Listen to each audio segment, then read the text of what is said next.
নমস্কার বন্ধুরা, আপনি কি শুধুমাত্র টাকা উপার্জন করতে চান নাকি টাকাকে ধরে রাখতেও শিখতে চান? দি ইন্টেলিজেন্ট ইনভেস্টর কোনো সাধারণ বিনিয়োগ সম্পর্কিত বই নয়। এটি হলো স্টক মার্কেটের গীতা, যা ওয়ারেন বাফেটের মতো বিলিয়নিয়ারদের প্রথম পছন্দ ছিল। বেঞ্জামিন গ্রাহাম ১৯৪৯ সালে এই বইটি লেখেন, কিন্তু এর শিক্ষা আজও সমানভাবে কার্যকর। চলুন, এই ভিডিওতে আমরা জানব সেই গুরুত্বপূর্ণ নীতিগুলি, কৌশলগুলি এবং চিন্তাভাবনার ধরন যা আপনাকে একজন বুদ্ধিমান বিনিয়োগকারী বানাতে পারে। আমরা এই বইটিকে ৮টি অধ্যায়ে ভাগ করব এবং প্রতিটি অংশ গভীরভাবে বিশ্লেষণ করব। তাহলে শুরু করা যাক দি ইন্টেলিজেন্ট ইনভেস্টর বইয়ের প্রথম গভীর বিশ্লেষণ। প্রকৃত বিনিয়োগ কি? দি ইন্টেলিজেন্ট ইনভেস্টর এর প্রথম পাঠ। আপনি যদি শেয়ার বাজারে বিনিয়োগ করতে চান অথবা ইতিমধ্যেই করছেন, তাহলে এই ভিডিও আপনার জন্য ভিত্তির প্রথম ইট। প্রথম প্রশ্ন, বিনিয়োগ আসলে কি? বেঞ্জামিন গ্রাহাম বলেন, বিনিয়োগ হল এমন একটি প্রক্রিয়া যেখানে আপনার মূলধনের সুরক্ষা থাকে এবং একটি যুক্তিসঙ্গত রিটার্নের সম্ভাবনা থাকে। মানে এটা যে বিনিয়োগ শুধুমাত্র টাকা লাগানোর নাম নয়, ওটা তো যে কেউ করতে পারে। একজন প্রকৃত বিনিয়োগকারী সেই যে চিন্তাভাবনা করে টাকা বিনিয়োগ করে, এভাবে যে বাজার পড়লেও ক্ষতি কম হয়। যে কোনো বিশ্লেষণ ছাড়া বা না ভেবে শুধুমাত্র মনে হচ্ছে মার্কেট তো ওপরে যাবে, এই অনুভূতিতে টাকা লাগায়, সেটা বিনিয়োগ নয়, সেটা হচ্ছে জুয়া বা বাজি। বিনিয়োগ আর জুয়ার মধ্যে পার্থক্য কি? গ্রাহাম স্পষ্ট বলেন, যে কোনো কাজ যেখানে আপনি তথ্য বা ডেটার ভিত্তিতে চিন্তা করে কাজ করছেন না, সেটা বিনিয়োগ নয়, সেটা জুয়া। উদাহরণস্বরূপ, আপনি যদি কোনো কোম্পানির বিজনেস মডেল, লাভ, ভবিষ্যৎ সম্ভাবনা না দেখে শুধুমাত্র এই কারণে কিনছেন যে স্টক এখন খুব চড়ছে, তাহলে আপনি বিনিয়োগকারী নন, আপনি একজন স্পেকুলেটর। স্পেকুলেটরের মস্তিষ্ক চলে মার্কেটের উপর নির্ভর করে, আর বিনিয়োগকারীর মস্তিষ্ক চলে নিজের যুক্তির উপর। স্পেকুলেটর প্রভাবিত হয় গুজব, টিভি নিউজ বা হোয়াটসঅ্যাপ গ্রুপের কথায়, কিন্তু বিনিয়োগকারী সিদ্ধান্ত নেয় কোম্পানির ব্যালেন্স শিট, অতীত রেকর্ড এবং মার্কেট পজিশন দেখে। গ্রাহাম বলেন, মার্কেটকে নিজের গুরু বানাবেন না, তাকে নিজের চাকর বানান। কেন আমাদের বিনিয়োগ করা উচিত? অনেকে বলেন, বিনিয়োগের কি দরকার, এমনিতেই তো চলছে, রোজ কামাও, রোজ খাও। তবে তার আগে একটা প্রশ্ন, মজদুর কাকে বলে? যে কোনো ক্ষেত্রেই কাজ করুক, যতই বেতন হোক, ২০,০০০, ৫০,০০০, যদি তার কোনো স্বপ্ন না থাকে, শুধু কামানো আর খাওয়ার মধ্যে জীবন কাটে, তবে সে মজদুর। আমাদের মুদ্রাস্ফীতি, ইনফ্লেশনের সঙ্গে লড়ার জন্য বিনিয়োগ করা দরকার। আর একটা ব্যাপার, অনেকে ভাবে, ভাই টাকা তো ফিক্সড ডিপোজিটে আছে, শেয়ার বাজারে যাওয়ার দরকার কি? তাহলে শুনুন, মুদ্রাস্ফীতি প্রতি বছর আপনার টাকার মান নিঃশব্দে কমিয়ে দেয়। আজ যদি ১০০ রুপি টাকায় ১০ কেজি চাল কেনা যায়, তাহলে আগামী বছর আপনি হয়তো ৯ কেজি পাবেন। মানে আপনি কিছু খরচ না করেও গরিব হয়ে গেলেন। তাই টাকা উপার্জন করা জরুরি, কিন্তু তার চেয়েও জরুরি হল টাকাকে বাঁচিয়ে রাখা। আর সেটা সম্ভব শুধুমাত্র তখনই যখন আপনি সেই টাকা সঠিক জায়গায় বিনিয়োগ করবেন। সবাই কি বুদ্ধিমান বিনিয়োগকারী হতে পারে? গ্রাহাম বলেন, বিনিয়োগকারী হওয়া কঠিন নয়, কিন্তু নিজের আবেগ নিয়ন্ত্রণ করা কঠিন। স্টক মার্কেটে ভয়, লোভ আর তাড়াহুড়ো, এটাই সবচেয়ে বড় শত্রু। আপনি যদি ধৈর্য ধরে চিন্তা করতে পারেন, গবেষণা করতে শিখেন আর সঠিক সময়ের জন্য অপেক্ষা করতে পারেন, তাহলে হ্যাঁ, আপনিও বুদ্ধিমান বিনিয়োগকারী হতে পারেন। তাহলে এই অধ্যায় থেকে আমরা কি শিখলাম? বিনিয়োগ মানে শুধু টাকা লাগানো নয়, চিন্তা ভাবনা করে টাকা লাগানো। জুয়া থেকে দূরে থাকুন, তথ্য ও গবেষণার উপর ভিত্তি করে বিনিয়োগ করুন। মুদ্রাস্ফীতির বিরুদ্ধে লড়ার জন্য বিনিয়োগ প্রয়োজন। বাজারের মেজাজে নয়, নিজের চিন্তায় চলুন। বুদ্ধিমান বিনিয়োগকারী হতে হলে আবেগকে নিয়ন্ত্রণ করতে শিখুন। এবার এক প্রশ্ন, যার উত্তর জানতে আপনাকে পরবর্তী অংশ অবশ্যই দেখতে হবে। যদি বিনিয়োগ এতই সহজ হয়, তাহলে কেন ৯০% মানুষ শেয়ার বাজারে টাকা হারায়? কেন শুধুমাত্র হাতে গোনা কয়েকজনই দীর্ঘমেয়াদী সফল বিনিয়োগকারী হতে পারে? এই প্রশ্নের উত্তর এবং পরবর্তী বড় শিক্ষা আমরা জানব দি ইন্টেলিজেন্ট ইনভেস্টর পাঠ 2-তে। গত পাঠে আমরা শিখেছি প্রকৃত বিনিয়োগ কী এবং কেন তা জরুরি। এখন আমরা জানব ডিফেন্সিভ বনাম এন্টারপ্রাইজিং ইনভেস্টর সম্পর্কে। আপনি কোনটি? বেঞ্জামিন গ্রাহাম বিনিয়োগকারীদের দুটি ভাগে কেন ভাগ করেছেন এবং আপনি কিভাবে ঠিক করবেন আপনি কোন ক্যাটেগরিতে পড়েন?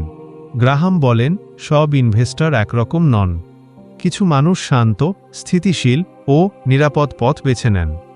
অন্যদিকে কিছু মানুষ ঝুঁকি নিতে, গবেষণা করতে এবং ভালো রিটার্ন পেতে চান। তাই গ্রাহাম দুই ধরনের বিনিয়োগকারীকে সংজ্ঞায়িত করেছেন। প্রথমটি হল ডিফেন্সিভ ইনভেস্টর এবং দ্বিতীয়টি হল এন্টারপ্রাইজিং ইনভেস্টর। ডিফেন্সিভ ইনভেস্টর হলেন সেই সব মানুষ যারা বেশি ঝুঁকি নিতে চান না। তারা বেশি সময় বা পরিশ্রম দিতে চান না। তাদের প্রধান অগ্রাধিকার থাকে নিরাপত্তা ও স্থায়িত্ব। এই ধরনের বিনিয়োগকারী সাধারণত ইন্ডেক্স ফান্ড, বন্ড, বড় প্রতিষ্ঠিত কোম্পানি এবং ডাইভার্সিফাইড মিউচুয়াল ফান্ডে বিনিয়োগ করেন। উদাহরণস্বরূপ, যদি আপনি চাকরি করেন, আপনার সময় কম থাকে এবং আপনি বেশি ঝুঁকি নিতে না চান, তাহলে আপনি একজন ডিফেন্সিভ ইনভেস্টর। দ্বিতীয় হলেন এন্টারপ্রাইজিং ইনভেস্টর। এই ধরনের বিনিয়োগকারী গবেষণা করেন, আন্ডারভ্যালুড কোম্পানিগুলো খুঁজে বের করেন এবং ঝুঁকি নিতে প্রস্তুত থাকেন, কিন্তু চিন্তা ভাবনা করে। তারা বাজার থেকে ভালো রিটার্ন পাওয়ার জন্য সময় ও শ্রম দিতে প্রস্তুত থাকেন। এই ধরনের বিনিয়োগকারীরা লো পিই রেশিওযুক্ত স্টক, টার্নঅ্যারাউন্ড কোম্পানি, বিশেষ পরিস্থিতি যেমন মার্জার, স্পিন অফ এবং আন্ডারভ্যালুড বিজনেসে বিনিয়োগ করেন। যদি আপনি প্রতিদিন কোম্পানির ব্যালেন্স শিট পড়তে পারেন, ইন্ডাস্ট্রির ট্রেন্ড বোঝেন এবং সঠিক সময়ে বিনিয়োগ করতে জানেন, তাহলে আপনি একজন এন্টারপ্রাইজিং ইনভেস্টর। এখন প্রশ্ন উঠছে, কোন ধরনের বিনিয়োগকারী ভালো? বেঞ্জামিন গ্রাহামের উত্তর একদম পরিষ্কার। ভালো সে নয় যে বেশি আয় করে, ভালো সে যে নিজের জন্য সঠিক পথ বেছে নেয় এবং তাতে অটল থাকে। অর্থাৎ, আপনি যদি ডিফেন্সিভ হন তাহলে স্থির থাকুন, আর আপনি যদি এন্টারপ্রাইজিং হন তাহলে নিয়মানুবর্তী থাকুন। ইন্টেলিজেন্ট ইনভেস্টর হতে গেলে এই দুই পথের যে কোনো একটি বেছে নেওয়া জরুরি, কিন্তু সেই পথের নিয়ম বোঝা এবং তা মেনে চলা আরও জরুরি।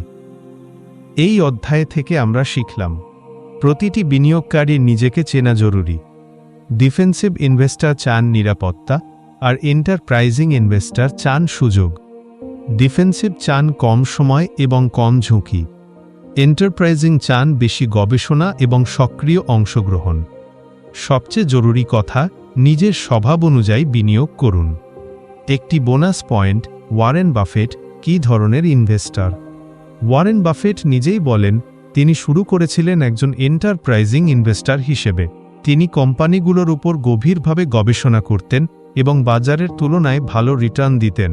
কিন্তু আজ তিনি বলেন, most people should stick with low cost index funds, কারণ সবাই বাফেট হতে পারবে না, কিন্তু সবাই হতে পারে একজন গম্ভীর ও বুদ্ধিমান বিনিয়োগকারী। এখন এক প্রশ্ন যা আপনাকে পরবর্তী পাঠ পর্যন্ত ভাবতে বাধ্য করবে। যদি কোনো স্টক খুব জনপ্রিয় হয়, প্রতিটি নিউজ চ্যানেল তার প্রশংসা করে, আর সবাই তা কিনছে, তাহলে কি সেটি একটি বুদ্ধিমান বিনিয়োগ? নাকি একজন বুদ্ধিমান বিনিয়োগকারীকে জনতার বিপরীতে হাঁটতে হবে? এই প্রশ্নের উত্তর এবং গ্রাহামের পরবর্তী বড় নীতি আমরা জানব। দি ইন্টেলিজেন্ট ইনভেস্টর পার্ট 3-এ, যেখানে আমরা আলোচনা করব মিস্টার মার্কেটের গল্প এবং বাজারের আবেগ সামলানোর কৌশল। এখন আমরা বেঞ্জামিন গ্রাহামের বই দি ইন্টেলিজেন্ট ইনভেস্টরের তৃতীয় এবং সবচেয়ে জনপ্রিয় অধ্যায়ের কথা বলবো। এই অধ্যায়ে একটি কাল্পনিক চরিত্রের পরিচয় পাই, যেটা আমাদের শেয়ার বাজার সম্পর্কে গভীর ও বাস্তবিক বোঝাপড়া দেয়। এই চরিত্রের নাম মিস্টার মার্কেট। মিস্টার মার্কেটকে বেঞ্জামিন গ্রাহাম বলেন, ভাবুন, আপনি একটি ব্যবসায় একজন পার্টনার। আপনার পার্টনার প্রতিদিন আপনার কাছে আসে এবং বলে, আজ আমি তোমার শেয়ার 100 রুপি দিয়ে কিনতে চাই। পরের দিন সে বলে, এখন আমি শুধু 70 রুপি দেব। তারপর তৃতীয় দিন সে বলে, 150 রুপিতে বিক্রি করে দাও। এখন একটু ভাবুন, যদি কোনো মানুষ প্রতিদিন নিজের মতো মেজাজ এবং দাম পরিবর্তন করে, তাহলে আপনি কি তাকে বিশ্বাস করবেন? না, তাই তো, এটাই হলো মিস্টার মার্কেট। এবং সে প্রতিদিন আপনার সামনে এসে দাঁড়ায় কখনো ভয়ের সঙ্গে, কখনো লোভ নিয়ে, কখনো ভুল পরামর্শ নিয়ে। মিস্টার মার্কেটের মুড সবসময় বদলে যায়। যখন সবকিছু ভালো লাগতে শুরু করে, মিস্টার মার্কেট অত্যন্ত উত্তেজিত হয়ে পড়ে এবং স্টকের দাম আকাশ ছোঁয়া করে ফেলে। কিন্তু যখন সামান্য ভয় তৈরি হয়, মিস্টার মার্কেট আতঙ্কে পড়ে যায় এবং ভালো শেয়ারগুলোকেও খুব সস্তা দামে বিক্রি করে দিতে চায়। প্রশ্ন এটা নয় যে মিস্টার মার্কেট কি ভাবছে, প্রশ্ন হল আপনি কি ভাবছেন। মিস্টার মার্কেট থেকে কি শিখব? বেঞ্জামিন গ্রাহাম আমাদের শেখান, মিস্টার মার্কেটকে কখনোই নিজের গুরু বানাবেন না।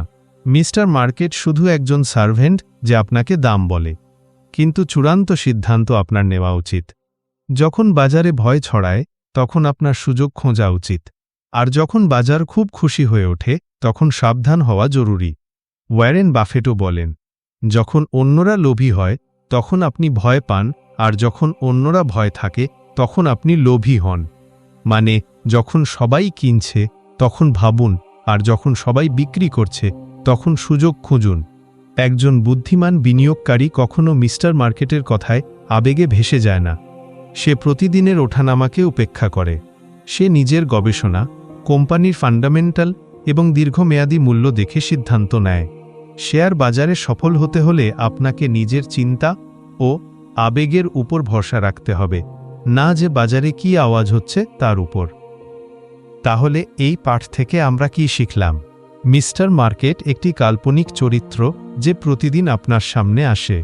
তার কাজ হল দাম বলা, আর আপনার কাজ সঠিক সিদ্ধান্ত নেওয়া। বাজার পড়ে গেলে সেটা ভয়ের সময় নয়, বরং সুযোগের সময়। একজন ইন্টেলিজেন্ট ইনভেস্টর কখনো মিস্টার মার্কেটের মুড দেখে নিজের পথে থেকে বিচ্যুত হয় না।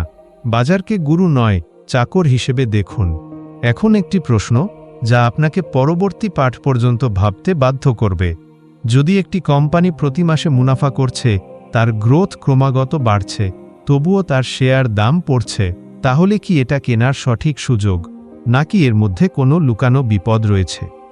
পরবর্তী পাঠে আমরা জানব মার্জিন অফ সেফটি এর নীতি, যা আপনাকে মিস্টার মার্কেটের বোকামো থেকে বাঁচাবে এবং শেখাবে সঠিক দামে সঠিক জিনিস কিভাবে কিনতে হয়।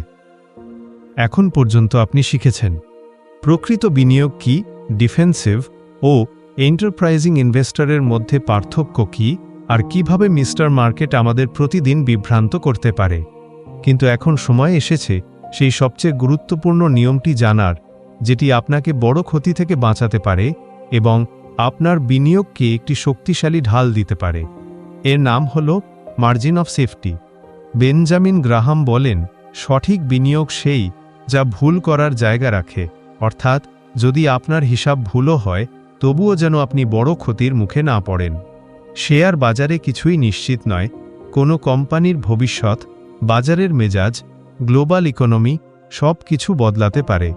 তাই আমাদের দরকার একটি সুরক্ষা কবচ, যেটিকে গ্রাহাম নাম দিয়েছেন margin of safety.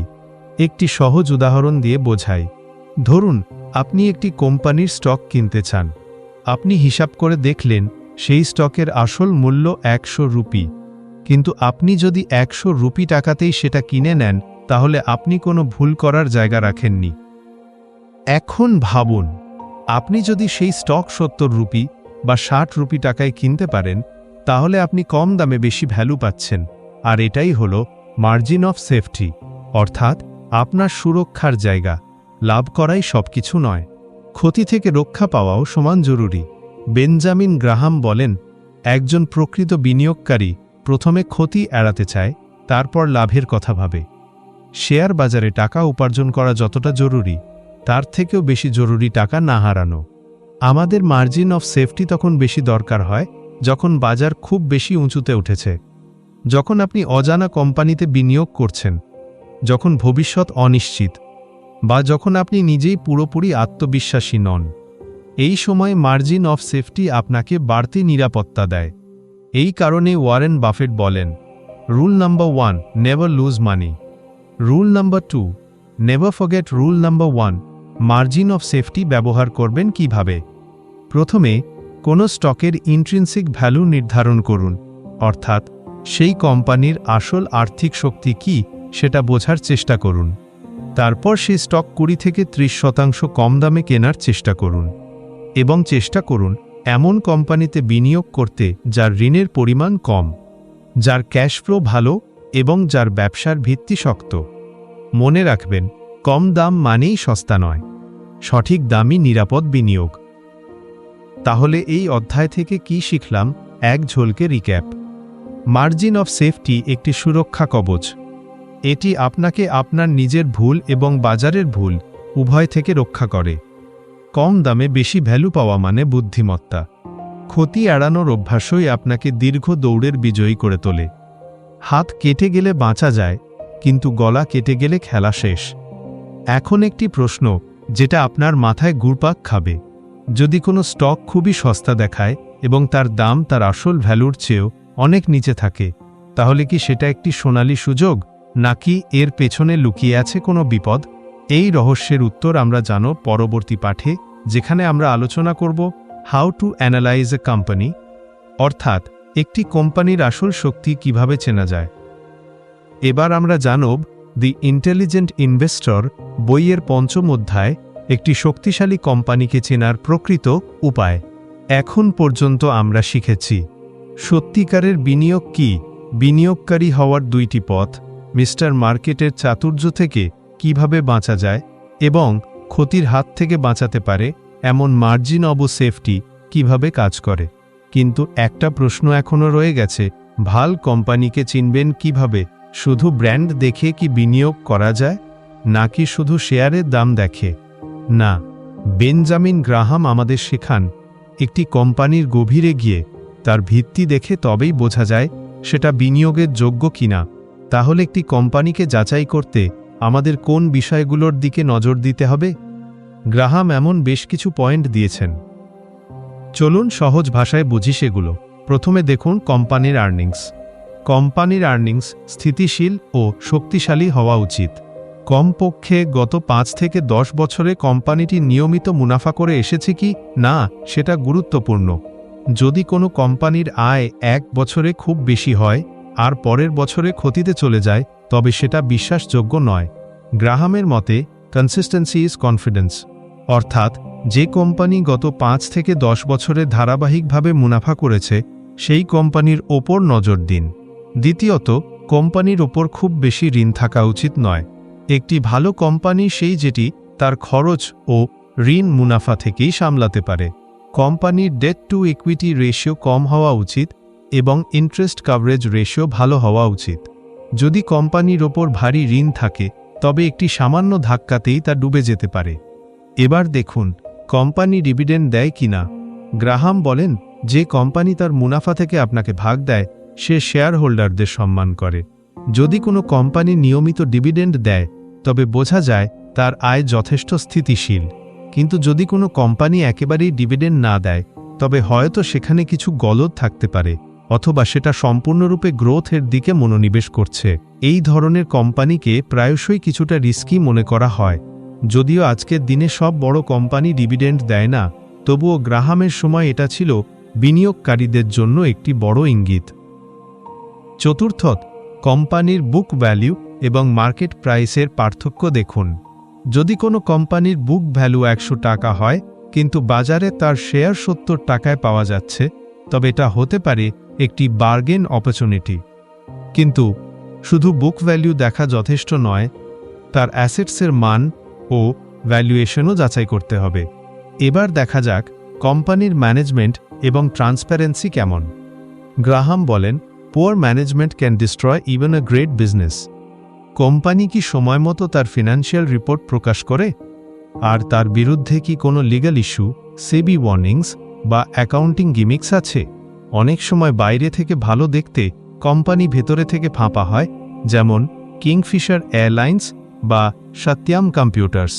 ষষ্ঠত, growth potential, তবে সতর্কতার সাথে।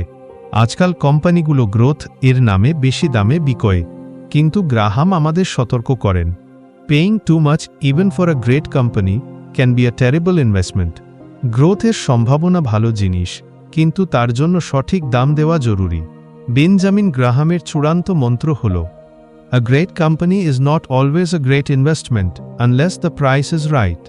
অর্থাৎ কোম্পানি ভালো হোক, মুনাফা ধারাবাহিক হোক, ঋণ কম হোক, ব্যবস্থাপনা ভালো হোক এবং দাম উপযুক্ত হোক, তবেই বিনিয়োগ করুন। এবার দেখে নিই কুইক রিক্যাপ, এই অংশ থেকে আমরা কি শিখলাম। একটি ভালো কোম্পানি হলো সেই যা ধারাবাহিকভাবে মুনাফা করে, যার ঋণ কম এবং ব্যালেন্স শিট শক্তিশালী, ডিভিডেন্ড দেওয়ার অভ্যাস রয়েছে, যার দাম ভ্যালুর তুলনায় কম, যার ব্যবস্থাপনা বিশ্বাসযোগ্য এবং কোম্পানির গ্রোথ আছে কিন্তু ওভারপ্রাইসড নয়। এখন প্রশ্ন যা আপনাকে ভাবতে বাধ্য করবে, যদি কোনো কোম্পানি প্রতিটি মাপকাঠিতে পারফেক্ট হয়, মুনাফা ভালো, ঋণ কম, শেয়ারের দামও কম, তবুও মার্কেট তাকে উপেক্ষা করছে, তবে কি এটা এক সোনার সুযোগ, নাকি এমন কিছু আছে যা আপনি দেখতে পাচ্ছেন না? এই প্রশ্নের উত্তর আমরা জানব দি ইন্টেলিজেন্ট ইনভেস্টর অধ্যায় 6A, যেখানে আমরা আলোচনা করব মার্কেট সেন্টিমেন্ট, ওভারভ্যালুয়েশন এবং ইমোশনাল ট্র্যাপস নিয়ে, এবং কিভাবে ভয়, লোভ ও ভিড় আমাদের ভুল বিনিয়োগের দিকে ঠেলে দেয়। তাই ভিডিওতে আমাদের সঙ্গে থাকুন। এখন পর্যন্ত আপনি শিখেছেন মিস্টার মার্কেট কিভাবে আমাদের বিভ্রান্ত করে, মার্জিন অফ সেফটি কিভাবে আমাদের নিরাপদ রাখে, এবং কোনো কোম্পানির আসল ভ্যালু চেনার উপায়। কিন্তু আজ আমরা আলোচনা করব সেই শত্রু সম্পর্কে যে বাইরের নয়, আমাদের ভেতরে থাকে। হ্যাঁ, ভয়, লোভ, ভিড়ের মানসিকতা এবং ওভারভ্যালুয়েশন অনুভূতি বিনিয়োগের সবচেয়ে বড় চ্যালেঞ্জ। বেঞ্জামিন গ্রাহাম বলেন, "The investor's chief problem and even his worst enemy is likely to be himself." অর্থাৎ আমরা প্রায়শই মার্কেটের কাছে হারি না, বরং নিজের ভয়, লোভ আর আতুরতা, অধৈর্য এর কাছে হারি। ওভারভ্যালুয়েশন অর্থাৎ যখন কোনো শেয়ারের দাম তার আসল ভ্যালু ছাড়িয়ে যায়, যখন কোনো স্টক এতটাই জনপ্রিয় হয়ে যায় যে সবাই তা কিনতে চায়, তখন তার দাম তো উপরে চলে যায়, কিন্তু তার আসল ভ্যালু ঠিক আগের মতোই থেকে যায়। গ্রাহাম স্পষ্টভাবে বলেন, যদি কোনো কিছুর দাম তার ভ্যালুর চেয়ে বেশি হয়, তবে সেটা বিনিয়োগ নয়, স্পেকুলেশন। উদাহরণস্বরূপ, যদি কোনো কোম্পানির আসল ভ্যালু হয় 100 রুপি, কিন্তু মার্কেট সেটাকে 300 রুপিতে বিক্রি করে, তবে আপনি বাস্তবতার ওপর নয়, ভবিষ্যতের কল্পনার ওপর বাজি ধরছেন। ভিড়ের প্রভাব কেমন হয়? স্টক মার্কেটে যখন সবাই কিনছে, তখন আমাদের মনে হয়, আমি কেন পিছিয়ে থাকব? আর আমরাও সেই স্টক কিনে ফেলি, আর পরে সেটাকে কৌড়ির দামে বিক্রি করতে হয়। কিন্তু গ্রাহাম বলেন, "You are neither right nor wrong because the crowd disagrees with you. You are right because your data and reasoning are right." অর্থাৎ ভিড়ের সঙ্গে না গিয়ে একলা ঠিক পথে হাঁটা অনেক ভালো। অনুভূতির ফাঁদ ধরার ইঙ্গিত, যখন আপনি কিছু এমন ভাবতে শুরু করেন, ফোমো অর্থাৎ সুযোগ মিস না হয়ে যায়, সবাই কিনছে, আমাকেও কিনতে হবে, মার্কেট তো সবসময় ওপরে উঠবেই, এইবার পরিস্থিতি আলাদা, এমন ভাবনাগুলো খুব বিপজ্জনক। যদি এরকম কথাগুলো আপনার মাথায় ঘুরতে থাকে, তবে বুঝে নিন আপনি যুক্তি নয়, আবেগে চালিত হচ্ছেন। তাহলে বাঁচবেন কিভাবে? গ্রাহামের পরামর্শ হল, প্রতিটি সিদ্ধান্ত আবেগ নয়, যুক্তি দিয়ে নিন। মার্কেটের ওঠানামাকে ভয়ের নয়, সুযোগের মতো দেখুন। আগেভাগে একটা ইনভেস্টমেন্ট স্ট্র্যাটেজি তৈরি করুন এবং তা মেনে চলুন। দাম নয়, ভ্যালুকে অগ্রাধিকার দিন। ওয়ারেন বাফেট বলেন, "If you cannot control your emotions, you cannot control your money." এখন দেখে নিই কুইক রিক্যাপ, এই অংশ থেকে কি শিখলাম। প্রথম, ওভারভ্যালুয়েশন থেকে বাঁচুন, দাম আর ভ্যালুর পার্থক্য বুঝুন। ভয় ও লোভ থেকে সিদ্ধান্ত নেবেন না, ভিড়ের পেছনে ছুটবেন না। সত্যিকারের বিনিয়োগ মানে আবেগকে নিয়ন্ত্রণ করা, মাথা খাটানো আর ধৈর্য রাখা। কখনোই হট স্টক বা ব্রেকিং নিউজের মায়াজালে পড়বেন না। এখন প্রশ্ন যা আপনার চিন্তাভাবনাকে নাড়িয়ে দেবে, যদি কোনো স্টক বারবার পড়ে আর আপনি বারবার সেটাকে সস্তা ভেবে কিনে যান, তাহলে আপনি কি সত্যিই বিনিয়োগ করছেন, নাকি শুধু নিজের ক্ষতির পরিমাণ বাড়িয়ে চলেছেন? সব পড়া জিনিস কি সস্তা হয়, নাকি আমরা কেবল নিজেদের ইমোশনাল বায়াসের শিকার হচ্ছি? এই প্রশ্নের উত্তর পেয়ে যাবেন দি ইন্টেলিজেন্ট ইনভেস্টর অধ্যায় 7-এ, যেখানে আমরা জানব প্রাইস ভার্সেস ভ্যালু এর আসল পার্থক্য এবং ভ্যালু ট্র্যাপ থেকে কিভাবে বাঁচবেন। প্রাইস ভার্সেস ভ্যালু এবং ভ্যালু ট্র্যাপ। সস্তা দেখায় কিন্তু আসলে সস্তা নয়। দ্য ইন্টেলিজেন্ট ইনভেস্টর এর এই ৭ম পাঠে আপনাকে স্বাগতম। এখনও পর্যন্ত আমরা শিখেছি কিভাবে আমাদের আবেগ বিনিয়োগের সবচেয়ে বড় শত্রু হয়ে ওঠে, ওভার ভ্যালুয়েশন এবং ভিড়ের ফাঁদে কিভাবে আমরা বিভ্রান্ত হই। কিন্তু আজ আমরা এমন এক ভুল নিয়ে কথা বলবো যা অনেকেই বারবার করেন এবং ধীরে ধীরে নিজেদের টাকা ডুবিয়ে ফেলেন। এই ভুলটা হল সস্তা শেয়ারকে প্রকৃত বিনিয়োগ ভাবা এবং ফেঁসে যাওয়া ভ্যালু ট্র্যাপে। প্রাইস ভার্সেস ভ্যালু, পার্থক্যটা কি? বেঞ্জামিন গ্রাহাম বলেন, price is what you pay, value is what you get. মানে শেয়ারের দাম তার প্রকৃত মূল্য নয়, ওটা শুধু এক মার্কেট রিঅ্যাকশন। উদাহরণস্বরূপ, একটা স্টক ৫০০ রুপি থেকে পরে ১০০ রুপি হয়ে গেল, তাহলে কি সেটা সস্তা হয়ে গেল? হয়তো হ্যাঁ, হয়তো না। যদি ওই কোম্পানির ব্যবসা মারা গেছে, ঋণ বেড়েই চলেছে আর লাভ কমছে, তাহলে সেই স্টক সস্তা নয়, বিপজ্জনক। এমন স্টক থেকে দূরে থাকুন। এবার জানি ভ্যালু ট্র্যাপ সম্পর্কে। ভ্যালু ট্র্যাপ হলো সেই শেয়ার যেটা দেখতে সস্তা লাগে কিন্তু বাস্তবে তার কোনো ভ্যালু থাকে না। মানুষ সেটাকে বারবার কেনে, ভাবেন এখন আর কত পড়বে, এবং সেটা ধীরে ধীরে শূন্যতে পৌঁছে যায়। যেমন Kingfisher airlines, Suzlon energy, yes bank. এই স্টকগুলো একসময় অনেক সস্তা লেগেছিল, কিন্তু যারা চোখ বন্ধ করে কিনেছে তারা মারাত্মক ক্ষতির মুখে পড়েছে। এই ধরনের স্টকে মানুষ টাকা ঢালে এবং মাঝপথে আটকে যায়, না এদিকে না ওদিকে। ভ্যালু ট্র্যাপ থেকে বাঁচতে গ্রাহামের 4টি সহজ কথা জানি। প্রথমত, শুধুমাত্র পতন দেখে কিনবেন না। ৫০০ রুপি থেকে ১০০ রুপি হয়েছে, এটা কোনো বিনিয়োগের কারণ নয়। কারণ লাগবে কোম্পানির ভ্যালু। দ্বিতীয়ত, কোম্পানির ফিনান্সিয়াল হেলথ দেখুন। কোম্পানির ঋণ খুব বেশি, লাভ ধারাবাহিকভাবে কমছে, আর প্রমোটাররা শেয়ার বিক্রি করছে, তাহলে এমন কোম্পানি থেকে দূরে থাকুন। আপনি যদি আগেই কিনে থাকেন, লাভ হোক বা ক্ষতি, বিক্রি করে বেরিয়ে যান। তৃতীয়ত, কোম্পানির পিই রেশিও। শুধুমাত্র কম পিই দেখে বিশ্বাস করবেন না। কম পিই রেশিও সম্ভাবনা দেখায়, কিন্তু এটা এমনও হতে পারে যে মার্কেট কোম্পানির উপর আস্থা রাখছে না। পিই রেশিওকে আগের রেকর্ড, সেক্টরের পারফরমেন্স এবং প্রতিদ্বন্দ্বীদের সাথে তুলনা করে বিচার করুন। সবকিছু ঠিক থাকলে তখনই ইনভেস্ট করার কথা ভাবা যায়। চতুর্থত, আবেগী হবেন না, যুক্তিবাদী হন। শুধুমাত্র এই কারণে কোনো শেয়ার আঁকড়ে থাকবেন না যে আপনি তাতে অনেক টাকা ঢেলেছেন। বেঞ্জামিন গ্রাহাম বলেন, don't cling to a mistake just because you spent a lot of time or money on it. যদি কোনো জিনিস ভুল প্রমাণিত হচ্ছে, তাহলে শুধুমাত্র তার পিছনে সময় বা টাকা খরচ হয়েছে বলে সেটাকে ধরে রাখবেন না। ছেড়ে দেওয়াটাই বুদ্ধিমানের কাজ। এখন দেখি একটি ঝটপট রিক্যাপ। প্রাইস আর ভ্যালুর পার্থক্য বুঝুন।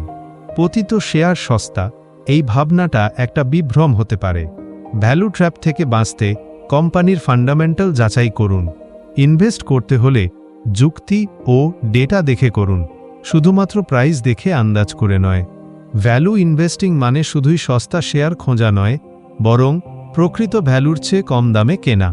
সস্তা শেয়ার এবং আন্ডার ভ্যালুয়েড শেয়ার দুটো দেখতে একরকম হলেও ভিতরে ভিতরে সম্পূর্ণ আলাদা। এখন প্রশ্ন যা আপনার মনকে নাড়া দিতে পারে, যদি কোনো কোম্পানি আজ ক্ষতিতে থাকে কিন্তু তার ভবিষ্যৎ উজ্জ্বল মনে হয়, তাহলে সেটা কি একটা ভ্যালু ট্র্যাপ, নাকি সেটা হতে পারে আগামী দিনের মাল্টিব্যাগার? এই প্রশ্নের উত্তর আমরা জানব দ্য ইন্টেলিজেন্ট ইনভেস্টর চূড়ান্ত পাঠ 8A, যেখানে আমরা আলোচনা করব growth investing versus value investing, কোন পথ সঠিক আর কবে। বন্ধুরা, আপনি যদি এখান পর্যন্ত শুনে থাকেন, তার মানে আপনার মধ্যে ধৈর্য আছে আর আপনি জীবনে অবশ্যই কিছু করবেন। দ্য ইন্টেলিজেন্ট ইনভেস্টর এর এই চূড়ান্ত ও সবচেয়ে গুরুত্বপূর্ণ পাঠে আপনাকে স্বাগতম। এখন পর্যন্ত আপনি শিখেছেন কিভাবে আবেগ আমাদের ধোঁকা দেয়, ওভার ভ্যালুয়েশন ও ভ্যালু ট্র্যাপ থেকে কিভাবে বাঁচা যায়, এবং একটি কোম্পানির আসল মূল্য কিভাবে চেনা যায়। কিন্তু এখন সময় এসেছে এক বড় এবং ক্লাসিক প্রশ্নের, যেটি দশক ধরে বিনিয়োগকারীদের দুই ভাগে ভাগ করে রেখেছে। ভ্যালু ইনভেস্টিং ভালো না গ্রোথ ইনভেস্টিং? প্রথমে বুঝি এই দুইটির মানে কি। ভ্যালু ইনভেস্টিং বেঞ্জামিন গ্রাহামের নীতি, মানে এমন কোম্পানি খোঁজা যেটি তার প্রকৃত মূল্য থেকে সস্তায় পাওয়া যাচ্ছে। উদাহরণস্বরূপ, একটি কোম্পানির প্রকৃত মূল্য যদি 100 রুপি হয় কিন্তু বাজারে 60 রুপিতে পাওয়া যাচ্ছে, তাহলে ভ্যালু ইনভেস্টর সেটি কিনে নেন, কারণ তার বিশ্বাস মার্কেট সেটিকে ভুলভাবে কম মূল্যায়ন করেছে। ভ্যালু ইনভেস্টিং আমাদের শেখায় কম ঝুঁকি নিতে হবে, সবসময় একটি মার্জিন অফ সেফটি রাখতে হবে, এমন কোম্পানি খুঁজতে হবে যেগুলো সস্তায় পাওয়া যাচ্ছে, এবং এমন ব্যবসায় বিনিয়োগ করতে হবে যেগুলো মজবুত এবং স্থিতিশীল। গ্রোথ ইনভেস্টিং এটি ভাবে যে কোম্পানির বর্তমান আয় গুরুত্বপূর্ণ নয়, বরং তার ভবিষ্যৎ কত বড় হতে পারে সেটাই বেশি জরুরি। গ্রোথ ইনভেস্টর সেই কোম্পানিতে বিনিয়োগ করেন যা আজ হয়তো অনেক দামি, কিন্তু আগামী বছরে 5 গুণ বা 10 গুণ বাড়তে পারে। যেমন অ্যামাজন, টেসলা, অ্যাপল, তাদের প্রাথমিক মূল্য অনেক বেশি ছিল, কিন্তু আজ তারা মাল্টিব্যাগার প্রমাণিত হয়েছে। গ্রোথ ইনভেস্টিং আমাদের শেখায় ইনোভেশন, ভবিষ্যতের সম্ভাবনা, দ্রুত বাড়তে থাকা কোম্পানি এবং উচ্চ মূল্যায়ন মেনে নিতে। এখন প্রশ্ন, কোন পদ্ধতি সঠিক, ভ্যালু ইনভেস্টিং না গ্রোথ ইনভেস্টিং? বেঞ্জামিন গ্রাহাম অনুযায়ী price is what you pay, value is what you get. অর্থাৎ তিনি সবসময় ভ্যালু ইনভেস্টিংকে বেশি নিরাপদ এবং বুদ্ধিমানের বলে মনে করতেন। কিন্তু সময়ের সাথে সাথে গ্রোথ ইনভেস্টিংও বহু সফল উদাহরণ দিয়েছে। ওয়ারেন বাফেটও পরে স্বীকার করেন যে it is better to buy a wonderful company at a fair price than a fair company at a wonderful price. অর্থাৎ ভ্যালু এবং গ্রোথ ইনভেস্টিং উভয়ের মধ্যেই সত্য আছে, কিন্তু একজন ইন্টেলিজেন্ট ইনভেস্টরের উচিত এই দুইটির মধ্যে ভারসাম্য রক্ষা করা। গ্রাহাম আমাদের শেখান যে কোনো বিনিয়োগ আবেগ দিয়ে নয়, ডেটা এবং যুক্তি দিয়ে হওয়া উচিত। ভ্যালু হোক বা গ্রোথ, মার্জিন অফ সেফটি অপরিহার্য। ভবিষ্যতের ঝলকে অন্ধ হয়ে যাবেন না। আজকের বাস্তবতাও দেখুন, খুব দ্রুত বাড়তে থাকা কোম্পানিগুলো পড়ে যেতে পারে এবং সস্তা দেখাতে থাকা কোম্পানিগুলো ডুবে যেতে পারে। বিনিয়োগের একটি আধুনিক কৌশল হল গার্প, গ্রোথ অ্যাট রিজনেবল প্রাইস। গার্প হল ভ্যালু ও গ্রোথ ইনভেস্টিংয়ের সংমিশ্রণ। এতে আপনি এমন কোম্পানি খোঁজেন যেগুলোর গ্রোথ আছে এবং দাম খুব বেশি নয়। এমন কোম্পানিতে আপনি বিনিয়োগ করতে পারেন এবং লাভ করতে পারেন। এখন দেখি আমরা এই চূড়ান্ত অংশ থেকে কি শিখলাম। এই চূড়ান্ত পাঠে আমরা জানলাম ভ্যালু ইনভেস্টিং নিরাপদ, স্থিতিশীল এবং সস্তার মধ্যে প্রকৃত মূল্য খোঁজার কৌশল। গ্রোথ ইনভেস্টিং ভবিষ্যতের উড়ানে বাজি ধরা। গ্রাহাম ভ্যালু ইনভেস্টিংকে বেশি গুরুত্ব দেন, কিন্তু একজন ইন্টেলিজেন্ট ইনভেস্টরের উচিত এই দুইটির মধ্যে ভারসাম্য রক্ষা করা। ইনভেস্টিং কোনো নির্দিষ্ট ফর্মুলা নয়, এটি একটি চিন্তাভাবনার আর্ট। বেঞ্জামিন গ্রাহামের চূড়ান্ত শিক্ষা, investment is most intelligent when it is most business like. অর্থাৎ আপনার প্রতিটি বিনিয়োগ একটি ব্যবসায়িক সিদ্ধান্তের মতো হওয়া উচিত, আবেগপ্রবণ জুয়ার মতো নয়। এখন এক শেষ কিন্তু গুরুত্বপূর্ণ প্রশ্ন যা আপনার বিনিয়োগের পথ পাল্টে দিতে পারে। যদি আপনি আজ থেকেই ইনভেস্ট করা শুরু করেন, আপনি কি বেঞ্জামিন গ্রাহামের ভ্যালু অ্যাপ্রোচ গ্রহণ করবেন, নাকি নতুন যুগের গ্রোথ চিন্তাধারা? আজকের দুনিয়ায় গ্রাহামের নীতি কি এখনও সম্পূর্ণভাবে প্রযোজ্য, নাকি আমাদের সেগুলোকে আধুনিক রূপে মানিয়ে নিতে হবে? তাহলে বন্ধুরা, যদি ভিডিওটি ভালো লেগে থাকে তাহলে লাইক করুন, কমেন্টে জানান আপনি কি নতুন শিখলেন। আপনি কি একজন ভ্যালু ইনভেস্টর না গ্রোথ বিলিভার? আর চ্যানেলটি সাবস্ক্রাইব করতে ভুলবেন না, কারণ পরবর্তী ভিডিও থেকে আমরা শুরু করব এক নতুন বই বা আপনাকে জানাবো বিশ্বের সফল ইনভেস্টরদের রিয়েল লাইফ সিক্রেটস। ধন্যবাদ।